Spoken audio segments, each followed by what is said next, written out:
Breaking, multiple airstrikes launched. Following the successes in the fight against ISIS, the U.S. military is applying the same tactics against an old enemy. According to the Washington Examiner, in the fight against ISIS, President Trump had the U.S. military attacking their finances by conducting airstrikes on oil refineries. Now the military is using airstrikes to target Taliban drug labs, cutting off their revenue streams. Under former President Barack Obama, the U.S. military was barred from using airstrikes offensively against the Taliban. Such attacks could only be used offensively, and could only strike close to forces on the ground. President Donald Trump, however, has permitted the U.S. military to utilize airstrikes to go after the financial lifeblood of its enemies. The Taliban primary revenue stream is $200 million a year in opium sales, so the U.S. military is going after their drug labs. U.S. Forces Afghanistan Commander General John McNicholson says this authority granted by President Trump is making a huge difference in the Middle East. These new authorities give me the ability to go after the enemy in ways that I could and before to use air power in the most effective way.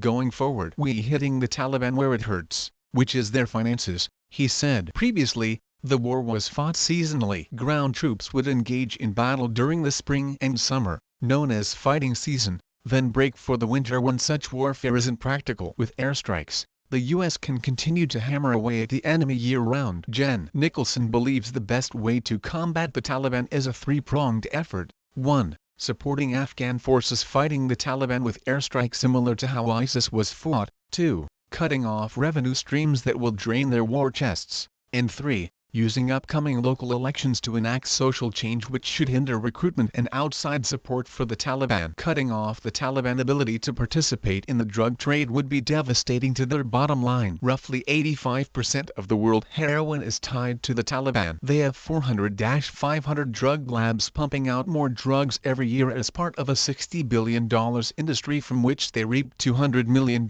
in profits. This cash flow gives the Taliban the resources it needs to recruit followers, obtain arms and ammunition, supply its troops, and further its terroristic campaign, all while spreading harmful drugs into neighboring countries. As of Sunday, at least 10 of these labs had been destroyed, one of which contained 50 barrels of opium worth millions of dollars according to U.S. intelligence reports. Gen. Nicholson believes attacking their drug labs will limit the Taliban enough that the Afghan government will go from controlling 66% of the population to 80%. These new authorities give me the ability to go after the enemy in ways that I could and before to use air power in the most effective way.